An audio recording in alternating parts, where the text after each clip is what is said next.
Hip-hop is undeniably the most lyrically driven music genre in history, and the fierce competition to create classic albums has fueled some of the greatest rivalries in music.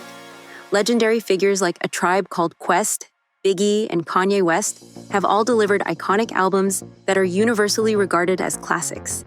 These albums have set the bar for excellence in hip-hop, becoming benchmarks against which all others are measured. However, when it comes to Drake, achieving that same level of recognition has proven elusive, and Kendrick Lamar might be a key reason why. Drake's impact on the music industry is undeniable. To many, he's the undisputed GOAT, with accolades like Spotify's most streamed artist of the decade to his name. He's an artist who has consistently dominated the charts, crafting hit after hit that resonates with a broad audience. Yet to others, Drake is seen as an MC who churns out catchy tracks without necessarily pushing the boundaries of the genre. He's often perceived as someone who stays on top by riding the wave of current trends rather than setting them. You know, my loyalty obviously lies with the people who gave me the platform, my first shot. So that's really where that line comes from, despite, you know, how things may have ended up. I'm always so grateful for those three people. However, for Kendrick Lamar, Drake represents something deeper, everything he despises about the commercialization of modern hip-hop. Even before their infamous 2024 hip-hop war, these two titans of the industry were already engaging in a subtle, simmering feud. Their relationship formally began in 2011 when Kendrick joined Drake on tour, a golden opportunity that allowed Kendrick to expand his audience significantly. At that time, Kendrick was full of praise for Drake, appreciating not only the exposure, but also the chance to connect with a much larger crowd. They collaborated on several tracks, with Poetic Justice from Kendrick's Asterisk, Good Kid, MAAD, City Asterisk, being one of the most notable. This track, featuring Drake at the peak of his commercial success, was one of the most radio-friendly songs on the album and seemed to symbolize a perfect partnership between two rising stars in hip-hop. Who has been your favorite artist to work with and why? Oh, I have to say, I can't say one person. I gotta say there's three people that I have to say. Wayne is my favorite person to work with though, because it's just, Lil Wayne, he's just too good. You gotta give Wayne the love. He's just too good. But behind the scenes, the dynamics were beginning to shift. The first signs of tension emerged when Kendrick appeared on Asterisk, The Breakfast Club Asterisk, and seemed to endorse a rant that was critical of Drake. This marked a turning point in their relationship, and from that moment on, the tone between them began to change.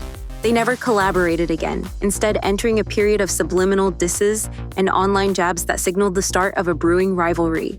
As Kendrick's Asterisk Good Kid, MAAD City Asterisk, was quickly hailed as an instant masterpiece, Drake was busy working on Asterisk Nothing Was the Same Asterisk, an album he hoped would cement his legacy as a creator of classics. But just as Drake was poised to take the throne, Kendrick shook the hip-hop world with his infamous Control verse, in which he called out several rappers by name, including Drake. Who has been your favorite artist to work with and why? Oh, I have to say, I can't say one person. I gotta say there's three people that I have to say. Wayne is my favorite person to work with though, because it's just, Lil Wayne, he's just too good. You gotta give Wayne the love. He's just too good. The verse was a direct challenge to the status quo, and it rattled Drake, who saw the move as more of a publicity stunt than a genuine attempt at competition. The rivalry only grew more intense from there.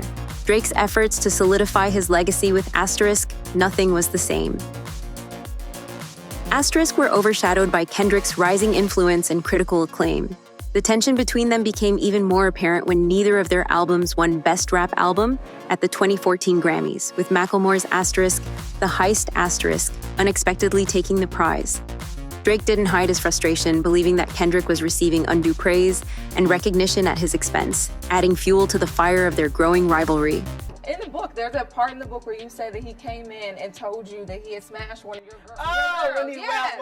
I wasn't worried about that. I was just, that's just how life goes when you locked up. Over time, Drake's focus began to shift. Albums like Asterisk, If You're Reading This, It's Too Late. Asterisk revealed a rawer, more introspective side of him, showing that he was capable of producing music with depth. However, he soon returned to crafting tracks that were designed to dominate the charts, seemingly prioritizing commercial success over critical acclaim. What's up with me and Meek, man? Man, I put her out in the woods. We was all the way out Jersey somewhere in the woods. Nigga put her out the house, it's dark and shit. I had to go out there and get her. She cried right here.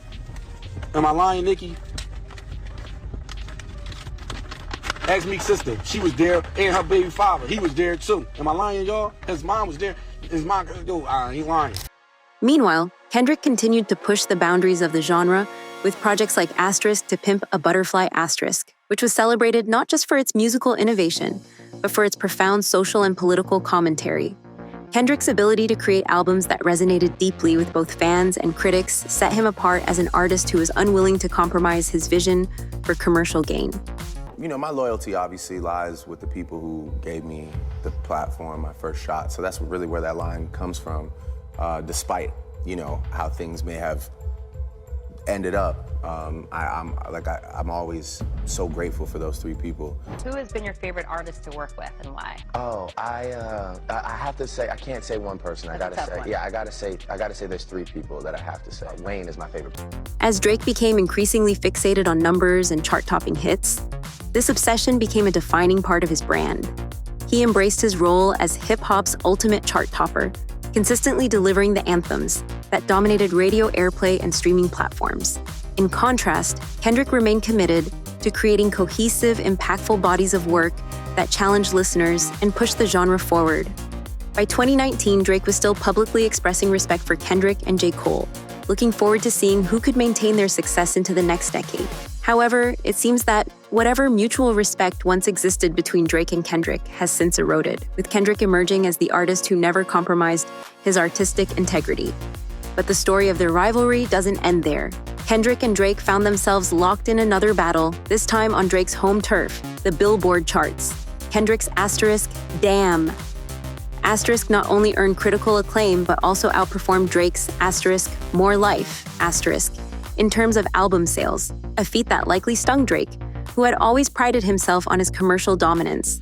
While Kendrick was praised for maintaining his artistic integrity and delivering a cohesive, thought-provoking album, Drake was criticized for chasing trends and focusing too heavily on chart success. In the years that followed, Kendrick continued to elevate his artistry, each project building on the last and further solidifying his legacy as one of the greatest rappers of his generation. Meanwhile, Drake's pursuit of a universally recognized classic seemed to fade into the background. Despite his undeniable success and influence, Drake's inability to deliver an album that is universally acknowledged as a classic has left fans and critics alike questioning what might have been. So, what's your take on this ongoing saga? Did Kendrick Lamar's influence push Drake away from his pursuit of creating a classic album? Or is there more to the story? Could Kendrick actually be the true antagonist in this narrative, challenging Drake in ways that forced him to adapt and change his approach to music? That's a conversation for another day. Until then, keep the discussion going, and we'll see you in the next video.